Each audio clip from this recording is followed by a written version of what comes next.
Hi, everybody. It is Lee Milteer, and welcome to our interviews with our celebrity expert, best-selling author. It is Mr. Jeff Faldalen. And he is the author of a great book. It's called The Map to Your Fullest Potential, Discover the Secret Path to Your Greatest Treasure. And I was very impressed by this book. And I'd like to tell you a little something about him and the book. One, he is a speaker, he's an author, he does podcasts.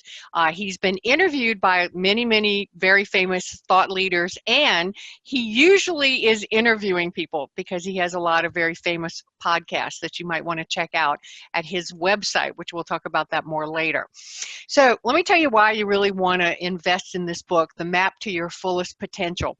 So truthfully, if you're not satisfied with the results you're producing in your business, maybe you're even experiencing some avoidance, some distraction or frustration. You'd like to have a little bit more clarity in your life, more effective and efficiency, and even what we don't get very often in the entrepreneurial world, fulfillment. We need all that. So what we're going to talk about today in his book is really how you can decrease some of your limiting strategies and experience balance in your life. And the most important thing is to remove sabotage. So his book will help you very much in getting there. Again, it's The Map to Your Fullest Potential, and you can get it at Amazon. Now, everybody should know this. We are only using 10 to 15% of our natural potential every single day. There is so much more potential for us to use. We should every day be scanning the landscape of our reality, finding those pockets of opportunity to leverage in our life. So why I wanted to interview Jeff today is because Jeff is an entrepreneur, and he has quite the story about how, he really has come into his potential. So I'd like for you to listen today. You might want to get out a pen and paper and, take some notes, because we are really going to be talking about, some of the downsides that we have to deal with. So Jeff, welcome to Millionaire Smarts. Thanks, Lee. It's great to be here. Super excited for this conversation. Well, we're very, very happy to have you. So Jeff, I do a lot of reading, and I had to go to the hairdresser, as one woman always has to do from time to time. And I took this book with me, and I'm reading, and normally going to the hairdresser I find to be a very painful experience. Like, I just want to get there and get out. But I started reading your life story, and I got so involved and so fascinated that actually time just speed by. So I know if time went fast for me, it will go fast for everybody. But you have had quite the life of leading up to becoming the expert that you are now as a thought leader. So share with us, and you started this in your book, what you call your great awakening. Yeah, and thank you for that feedback. I appreciate that, because, it was the Great Awakening happened June 16th at about 3 o'clock in the morning in 1985, and I started gaining consciousness, and I had just this incredible wave of pain coming over me, and ended up opening my eyes, and there was this nurse that was looking over the top of me, and she goes, "Do you know where you're at?" And I put two and two together and figured out that I was in a hospital, and she asked who was in the room with me, and I recognized that they were my family, and she said, "Do you know how you got here?" And that question has been a question that I have used from that point on to really look at what's running my life. How did I end up getting where I'm at? But the pain was excruciating. It was I had compound fractured my femur in 2 places. I'd fractured my neck, and they say that the 2 most painful things a human can endure is a compound fracture or giving birth to a baby. So I have a whole lot more respect for women. It was unbearable pain, but that wasn't what really got my attention. What got my attention was my sister was fighting for her life across the street in another hospital. And it was really the first time in my life that I started to assess who I was, what I was doing, why I was living the way I was living. I was pretty much drunk every day of my life. Not every day of my life, but pretty much every day of the week prior to that wreck. And I had all kinds of people telling me, "You're going to kill somebody." And I just had this attitude that if it's their time to go, it's their time to go. Really, I would say it would be fair to say that I really hated who I was as a human being. And so I had, I'm happy to say that my sister she's doing well today. She's legally blind in one eye as a result of that accident. But, it put me on this path of, I didn't think I was going to live to be 25 years of age back then, and didn't want to live to be 25 years of age back then. And I was just on this absolute path of destroying my life, which, ironically, potential isn't good or bad. I had hit the potential of running my life into the ground at that point. And so I just started this path of figuring out who I was and why I hated myself, and why I kept sabotaging myself. And it just, one thing led to another. And eventually got to this place where I could see that what I had gone through personally was able to help other people. And, I didn't sign up to be a coach. I didn't sign up to be an author. It was just something that ended up coming to be as a result of using these tools and cracking my egoic shell, if you will. Well, it's quite a story, and you've made it much shorter than it really is for our time. But I would like to share with everybody that, Jeff's story, is an extreme one, but we all have our own story of, how we've arrived at where we are. And so one of the first questions I wanted to ask you, Jeff, was about, since obviously you have a background in addictions, let's talk about what is addictions and why is it so powerful? Yeah, Lee, that's a great question. And Lee, the definition of addiction is basically our attempt to overcompensate for something, an unmet emotional need within ourselves. And, that's how our unconscious works, is it wants to serve us, and the way it's going to serve us is the way it believes we want it to serve us. And one of the things with the unconscious, it's always seeking more and more. And, the misnomer about addiction is that so many people look at addiction and the first thing that comes up is an alcoholic or a drug addict or a gambler or something like that has real devastating effects. But if we really start looking at the minute little addictions that we all have, we all get dressed the same way every single day. Not everybody, but until we start looking at how addicted we are to thought patterns. I mean, they say by the age of 35, 95% of our life's unconscious, and that's just how our mind works, is it wants to create patterns and habits, but it's habits that create the life that we have, right? And, the other thing that they say, neuroscientists say, is that 75% of what we will know in our entire life was by the age of 5. So we have lots of programs that we decided with childhood logic that's actually running our lives today. And, we get addicted to those thoughts, and it's like I say, familiarity is devastating to discovery. And we get these patterns, and it's predictable, and we have a relationship with what we have going on in our current life. And change is, it's like Rumi says, progress is the soul of the universe. But that's how we're aligned to be. But because, I had another friend of mine say it, for some people, a known hell is better than an unknown heaven.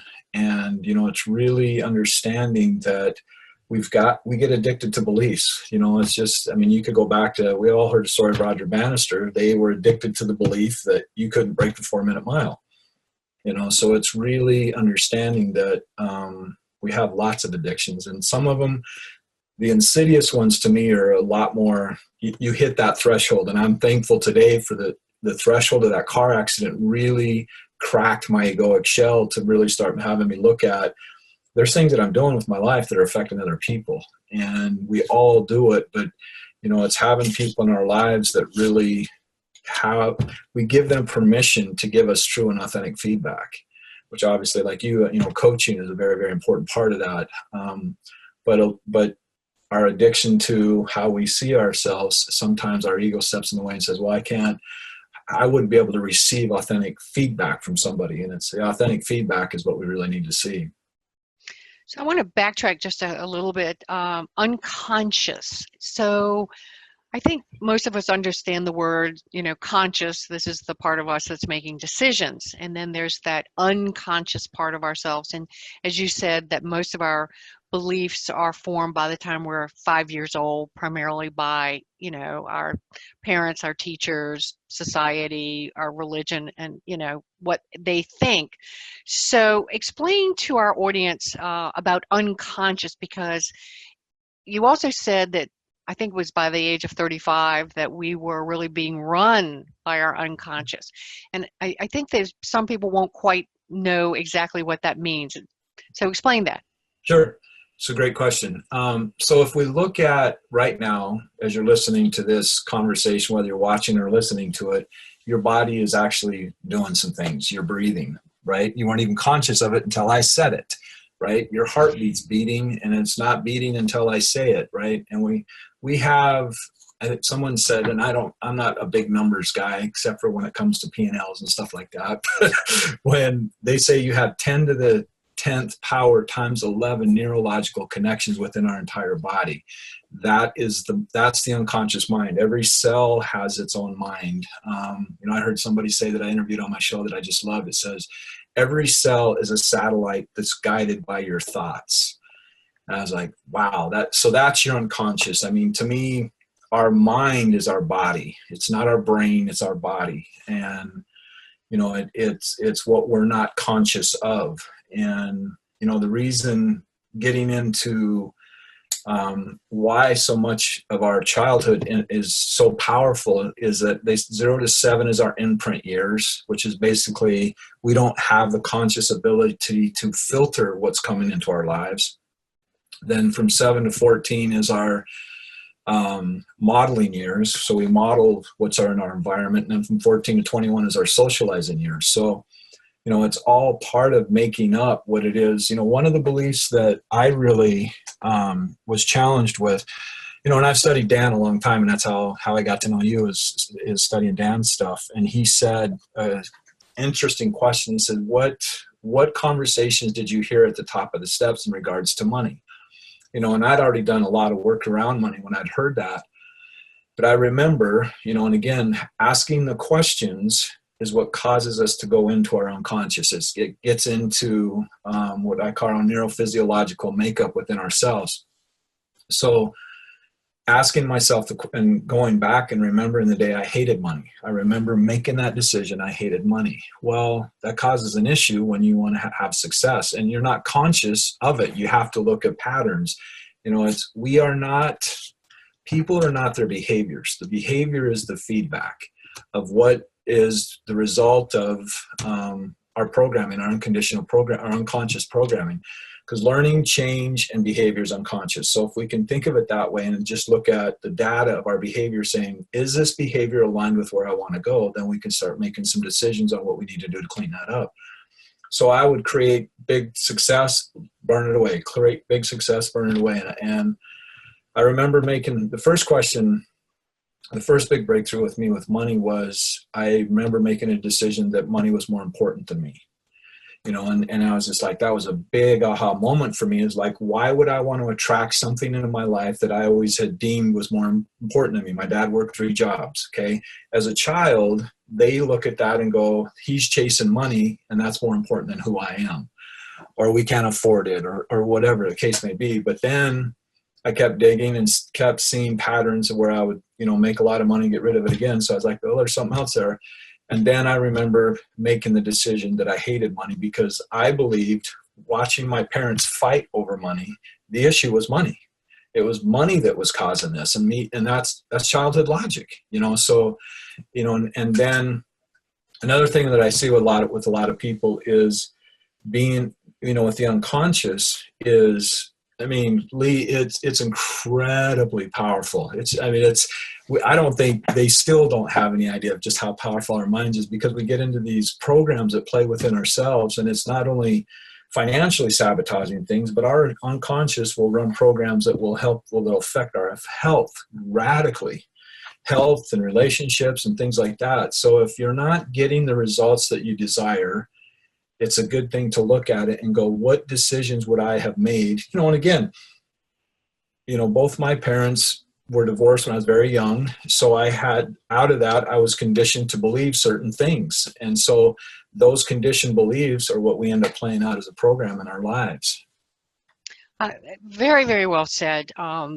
We really are, and I don't like the word victim at all, but we are victimized often by those programs. Um, you were referring to Dan Kennedy a while ago, and I asked myself the same question, what was I hearing? And my mother's favorite saying was, we will be at the bus station if our ship comes in. Mm, Meaning, and by the way, that was what their life was. I mean, they were terrible business people, buy high, sell low. I mean, I remember at 9 years old thinking, this is not good math. This is not, beneficial for us. I have spent my entire life reading books like Psycho-Cybernetics and Think and Grow Rich and The Magic of Believing and all those things, basically convincing myself and creating new beliefs. And I know you've done the same. So, speaking of beliefs, in your book, you make a statement that I think people really should listen to and think about, which is beliefs are not static.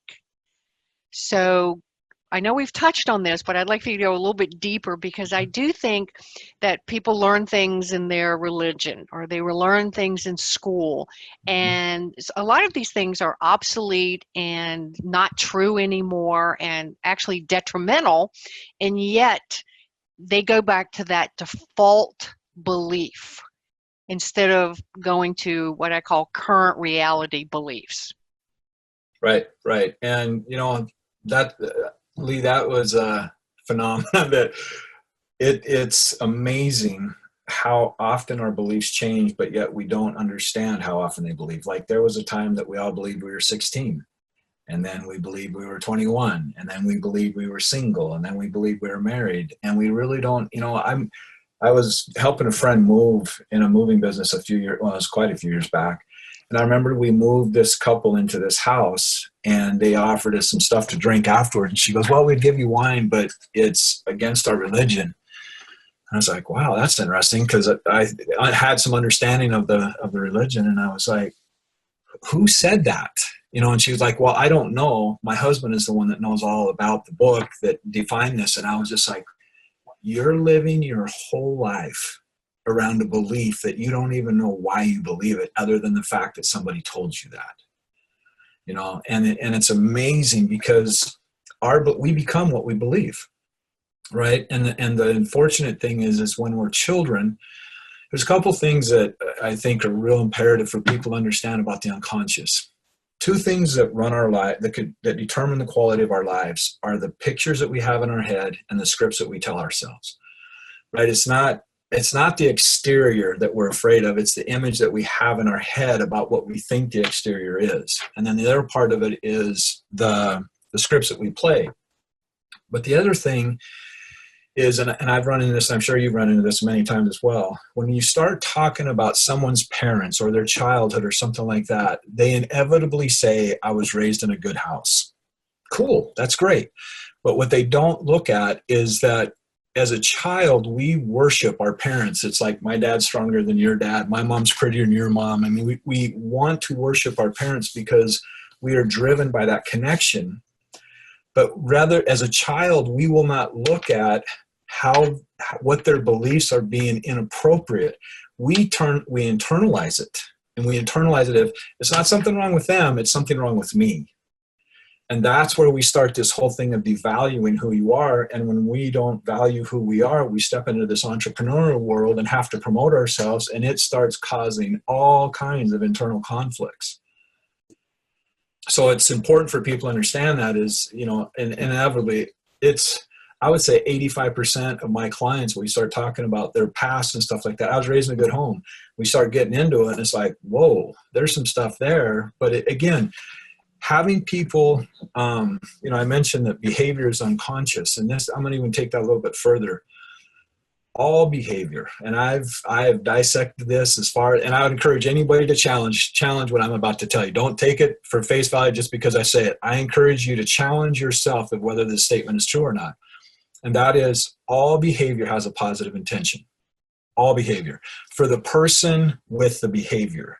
Now, that doesn't mean it has a positive outcome, obviously, but if I was, someone broke into my house and I jumped in the way to stop him from taking my TV and he shot me, he would say it wasn't personal. I just needed to get you out of the way so that I could get the TV. Right. And what, the more we understand that, the more we start seeing that how our unconscious, it goes into this container. One of my coaches calls the mind's automatic recall mechanism, which I just love. It's like Google on steroids. It says it sees this situation, it goes into this container and says, how do I come up with a solution for this problem?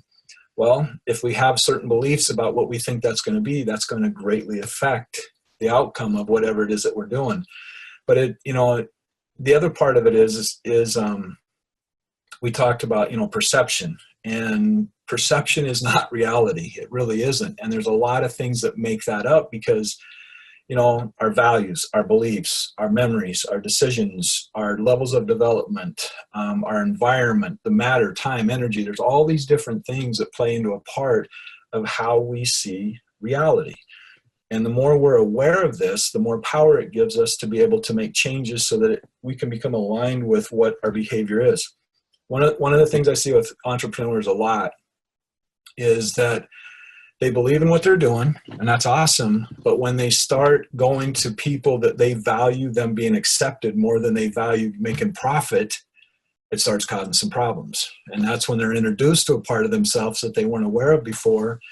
And I mean, we've all heard the statistics, 9 out of 10 businesses fail in the first 5 years. Well, there's reasons, because they weren't aware of certain aspects of themselves when they get out there to promote themselves, to value themselves, to manage themselves, I guess would be the best way to put it. And then things don't turn out the way that they'd hoped that, that they would happen. I totally agree with all that. So, jumping off that, so one of the things that as a coach that I've noticed about a lot of entrepreneurs and business owners that is because of their past beliefs and they want to be loved, is they're rescuers. And so they hire family, they hire friends, which is absolutely the worst thing you can do. And as you said, they have good intentions, but it's very hard to find people who have great results with that, those actions. So how can people, so you, in your book, in chapter 2, actually, you say cultivating awareness, restaging reality for success. So let's talk about that, because I think a lot of people who are listening today really, we're going into kind of a new reality. There's a lot of change afoot. There's people are not quite sure what to do. There's so much change in life, and they don't really know and understand that they can restage all of this. So let's talk about that. Yeah, and it's a great point. I would like to start out by saying, with that, who can we really trust? Right? Who can we really trust if we don't trust ourselves? Right? We've got to learn to trust who we are. And again, that's the awareness statement that I'd mentioned before, of really recognizing just how ridiculously amazing, resourceful we really are. Right? And so values have a big part of this, of what determines what we push into.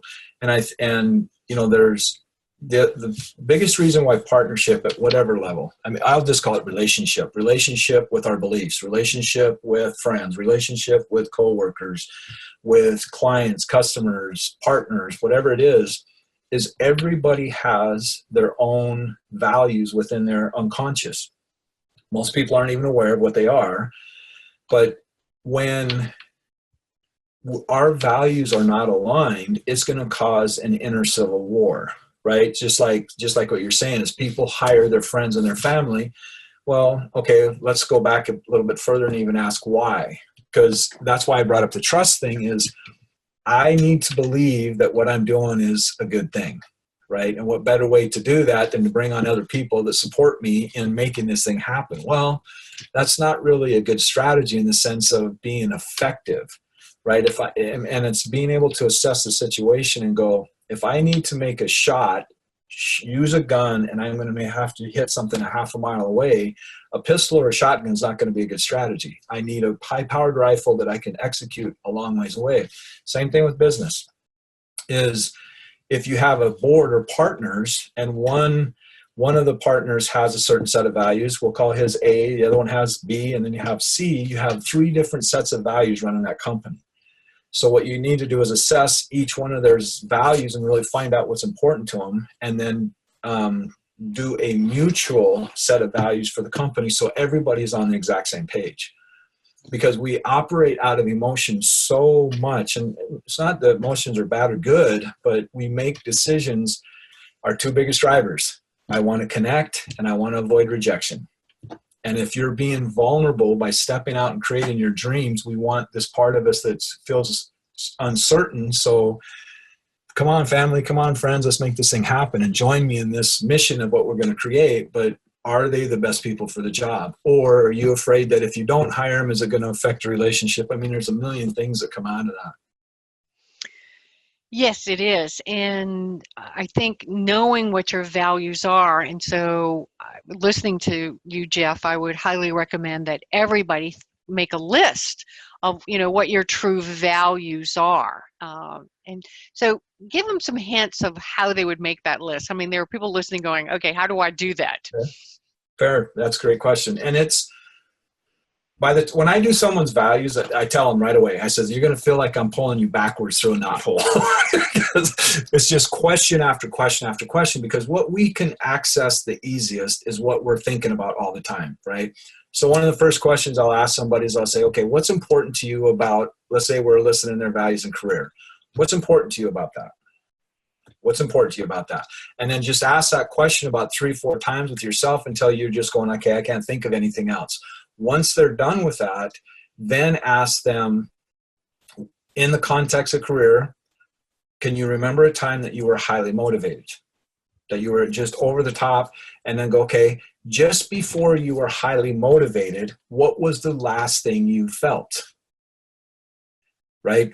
Accomplished, connected, whatever. And then it goes even further. And then I get into even deeper questions of asking them. But again, it's really getting them to dig deep within themselves to find out. And when I got my values aligned from the coach that I was using at that time, before I knew how to do it, I mean, it changed my income probably 2,000%. It radically shifted it, because every decision we make is value clarification. Great example is if you have a pet dog and that pet dog attacked your child, right? You love the dog, you love your child, but instantly you're going to know which one you're going to prioritize, right? So there won't be any confusion in what decision to make. Well, if we know what our values are in career, in relationship, family, personal development, health, and spirituality, then we know what's guiding us.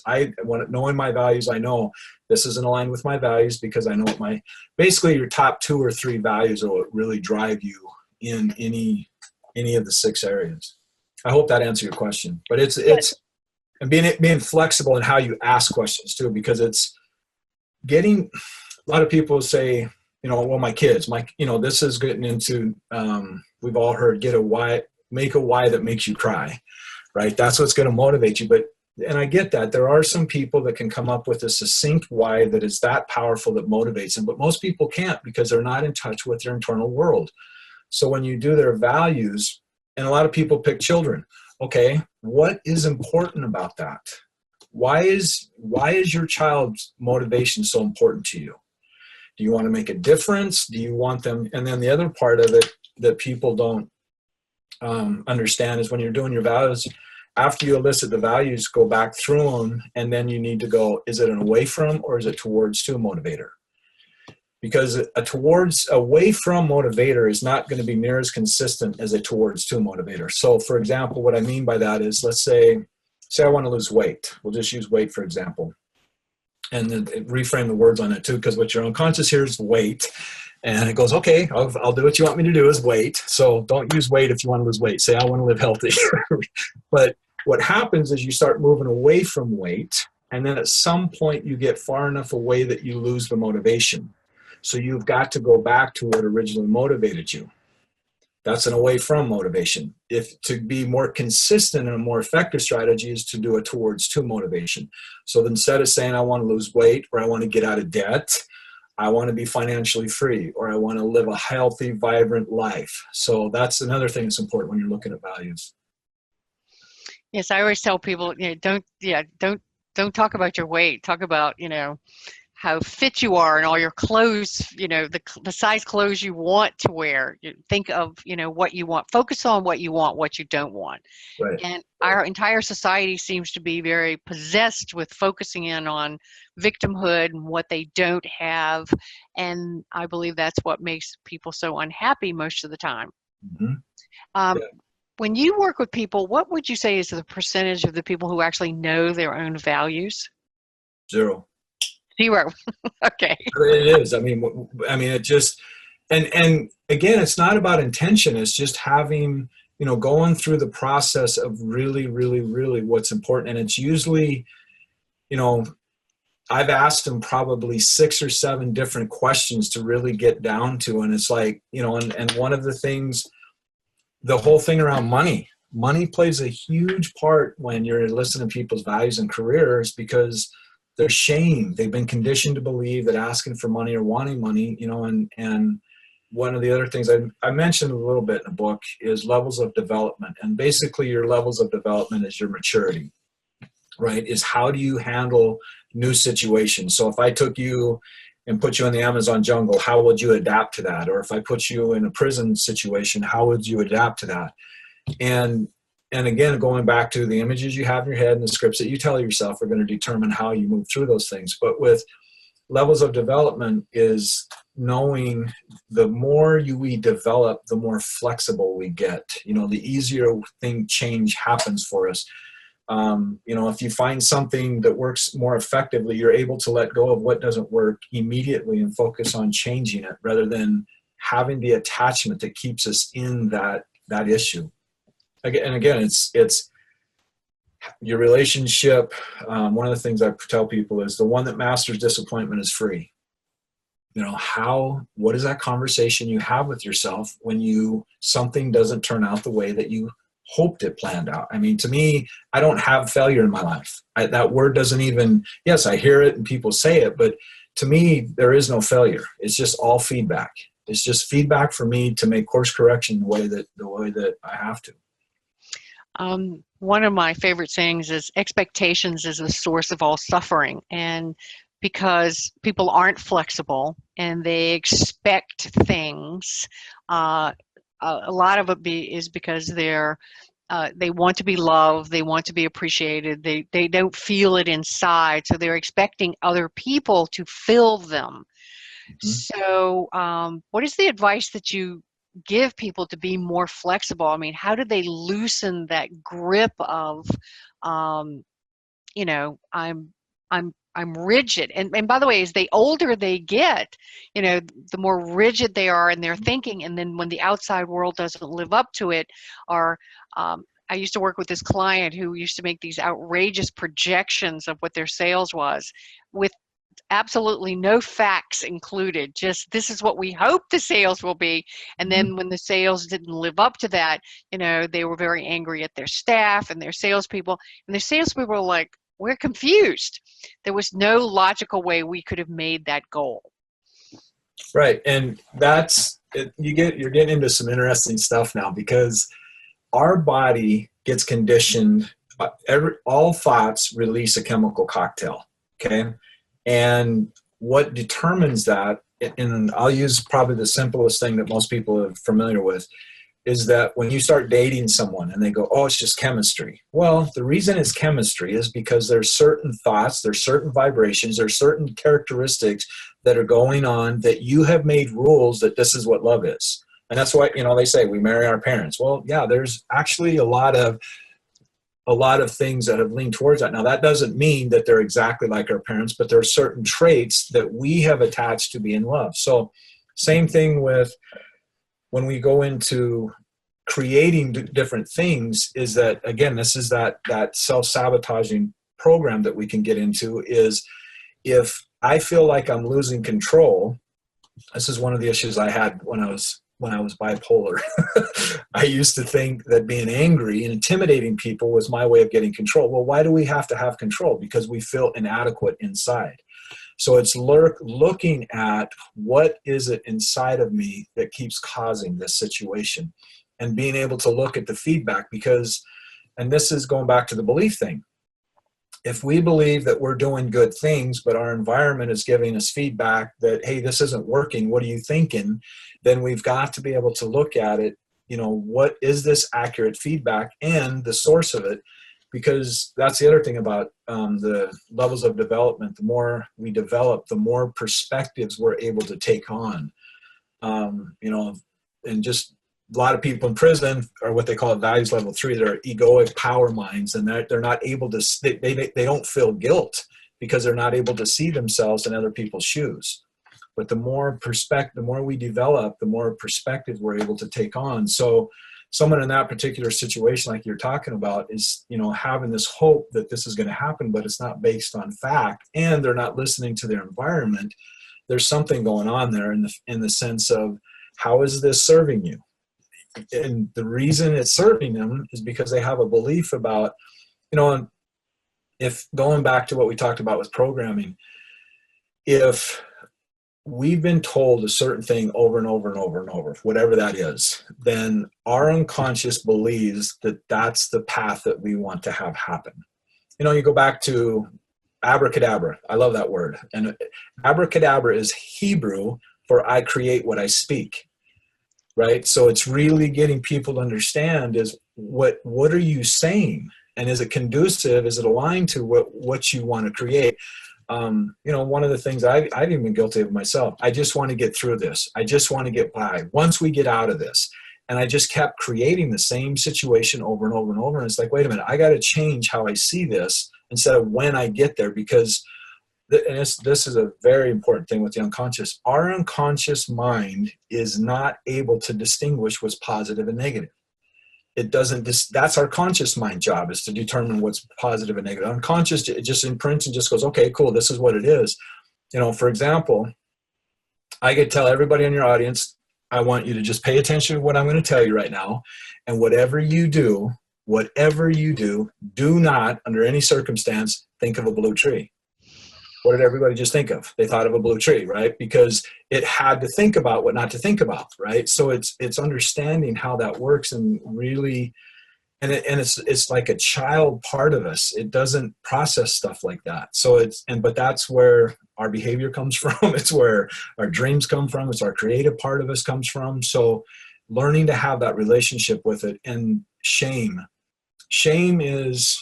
that affects levels of development more than anything.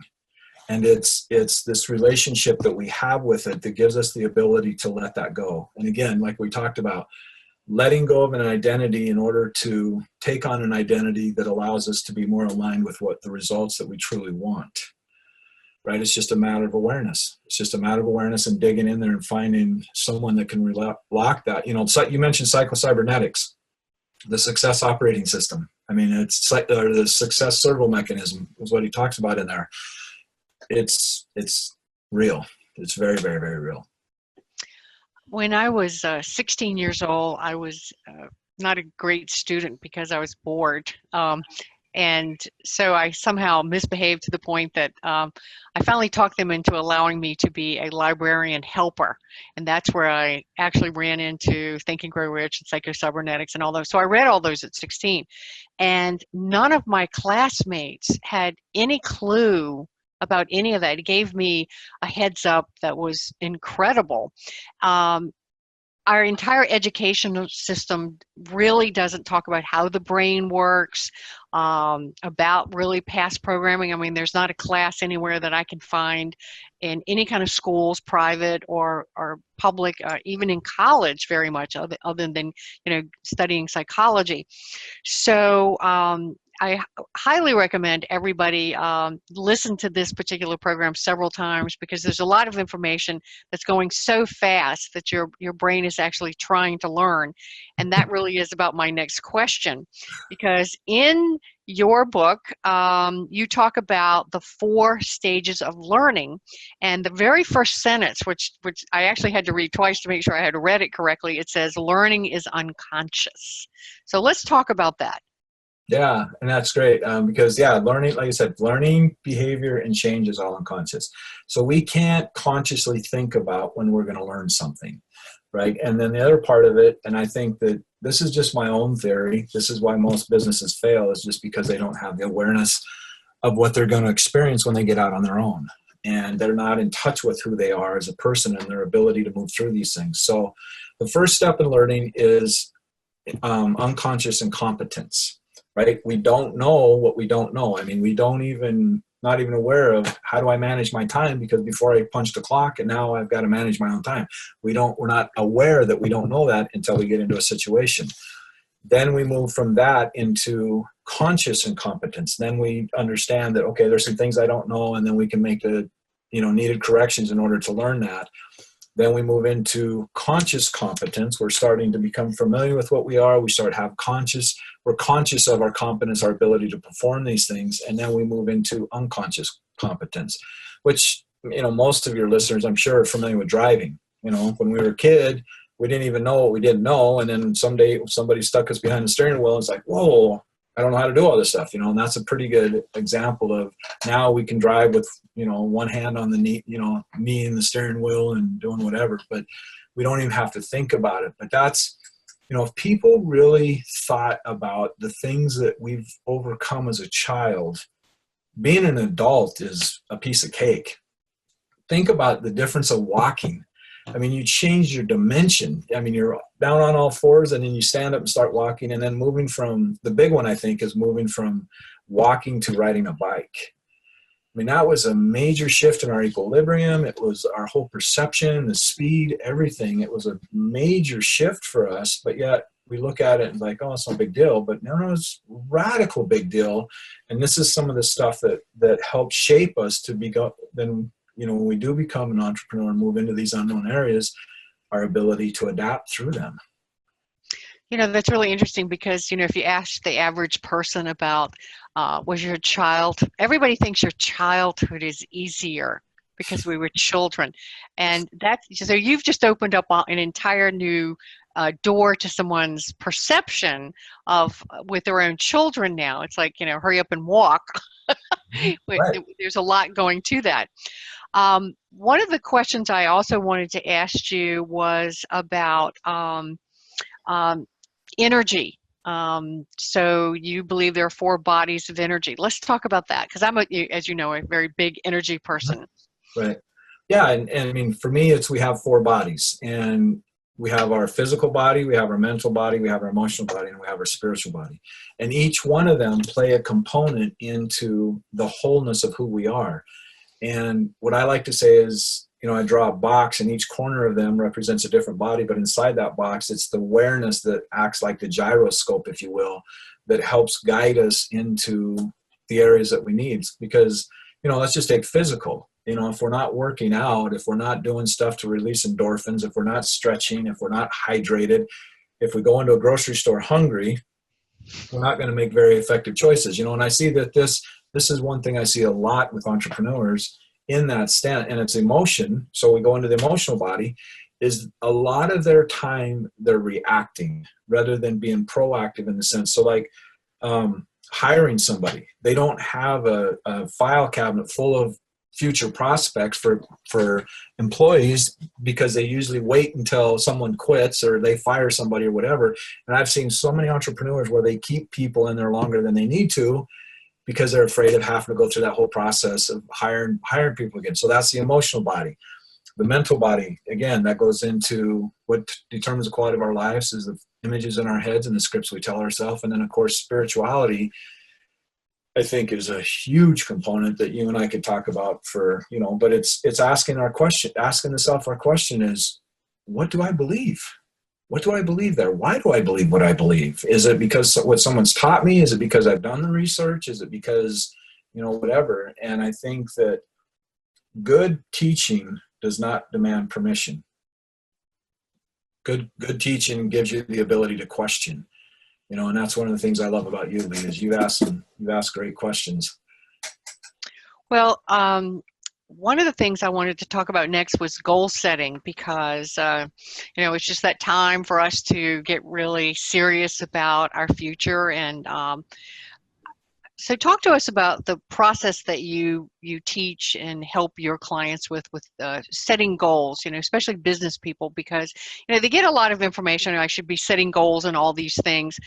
I think that most entrepreneurs are bored with sitting down and trying to do a traditional goal setting process. I mean, they're like, they feel above it and, I'll figure it out. Right. No, yeah, for me, again, going back to our unconscious wants to serve us, right? And yeah, I think setting goals is a very conscious attempt, but what I like to do is, one of the things I tell my clients is to write out an ideal day. What is your ideal day? If it's like Groundhog Day, if you had to live that day over and over and over and over and over, what would that day look like? But putting emotion into it.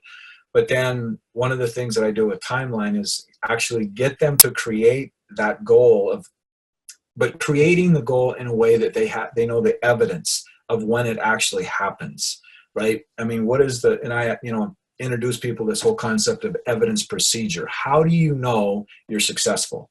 How do you know you've made it? How do you know you're a good spouse? How do you know you're a good parent? And having that evidence that validates whatever it is that that you want to have happen. But if you put the goal in the future, then your unconscious has to make it happen, because it's a goal-seeking mechanism on steroids. It wants to serve you, and if it has a very clear vision of what it is that you want to have happen. I mean, that's the law of attraction, but the thing, unfortunately, most law of attraction has promoted it without action.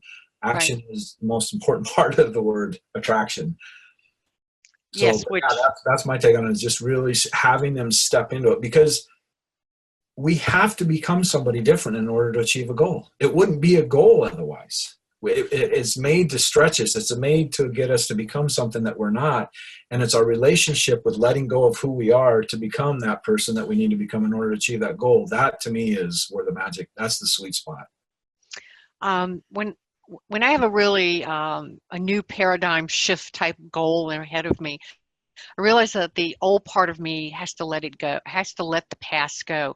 It's I don't want to say it's a form of dying, but it's a form of letting that vision, that image of myself go, so I can leap. I literally see that in my own mind. I'm a big visualizer. Leap to the new me, Mm-hmm. and that I'm always evolving.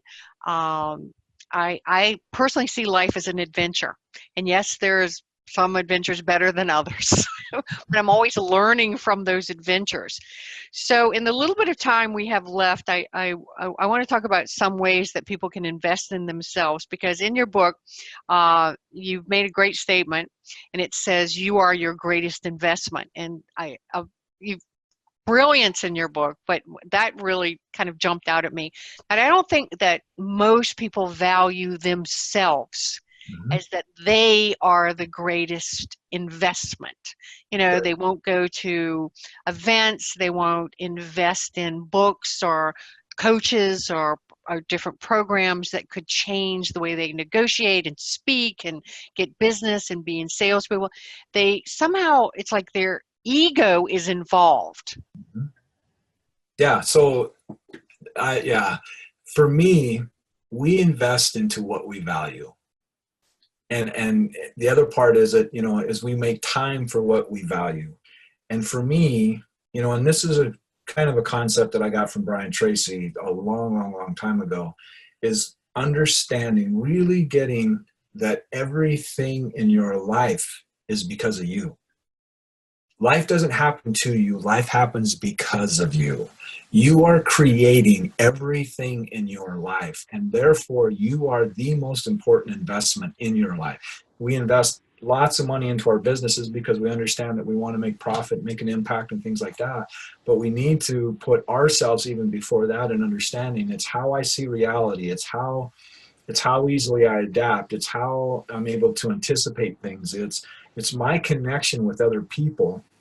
And I think with one of the things I work with people is getting them to understand the power of their story, is that our greatest asset is who we are. And the more we invest into that, and the more we're able to articulate the things that we've gone through, and like you said, we watch movies. So one of the movies that I just absolutely love was the movie Avatar. Profound movie in just so many ways. But people look at that, it's like, okay, it's a 3-hour movie or 3.5-hour movie, but they don't understand that there were tens and tens of thousands of hours behind the scene that conglomerated together to create this masterpiece.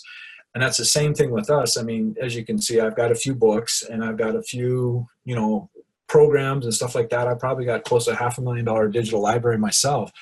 But the part that really took all of that to an entirely different level is when I hired a coach and had that collaboration aspect of it. Because, again, I'm reading a book, and if, 10,000 people read my book, there's going to be 10,000 different interpretations of that book.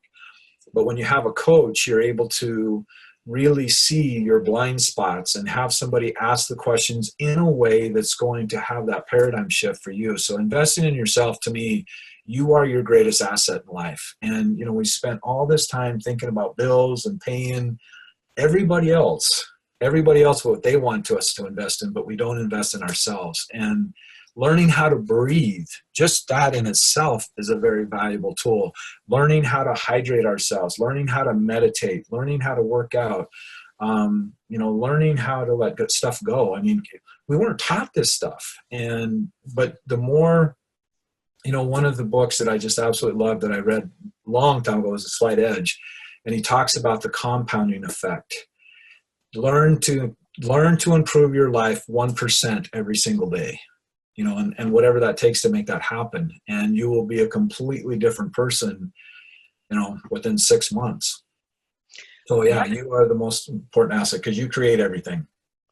One of the tips that you gave in your book, which I really love, because it's super simple and anybody can remember this, so everybody write it down at the same time. Simply read 10 pages a day of a really good book that would benefit you. And so elaborate on how important that is. Yeah, because it's, to me, every time we're introduced to something new, it starts changing the neural makeup within ourselves. So, and anytime we're introduced to a new idea, it starts shifting paradigms within ourselves. So, the great book I'd highly recommend, and I know that you agree with this as well, is Psycho-Cybernetics. Phenomenal book. Think and Grow Rich. Those are classics that are really, really good on getting people to shift their paradigms because, the more we keep investing into a paradigms that we have, the more confining they become. So we've got to learn to be a lot more plastic, a lot more changing, and it's, they used to think you can't train an old dog new tricks. And that is so far from the truth. But again, we will see what we believe, right? I mean, there's people that'll go to the grave thinking that, unfortunately, but the new neuroscience has proven it over and over and again. Our minds are very plastic. And so, not only reading 10 books of a good book, 10 pages of a good book every day, but listen to 15 minutes of a video that introduces you to a new concept. Create new friendships, and that's the thing that's been amazing for me since I created my own show. My network of people that have come into my life, it's just a whole different vibration, and it's incredible, but being willing to let it go. Yes, and in my world as a speaker, you have to show up to get hired, if you know what I mean. People have to see you. They have to, engage with you because, just the name on a piece of paper has no, real power. Well, we could go on for a very long time, but this has been great. So let's tell everybody how they can find you. What's your website? So it's Jeff Faldalen, JEFFFALDALEN.com. I also have the Jeff Faldalen Show on my Facebook, which I encourage everybody to watch. Also my podcast, The Potential Zone, it's a great podcast, a lot of great information, and my book, The Map to Your Fullest Potential, on Amazon. Yes, and I again highly recommend that you do get the book, The Map to Your Fullest Potential. I highly recommend it. I totally enjoyed it. It's very concise. You'll be able to read this book in a very quick time and get really a lot of information. Well, Jeff, thank you very much. You were absolutely fabulous, and I am sure that you've opened people's mind up in a whole new way. And this is Lee Milteer. We're going to call it a wrap. Thank you.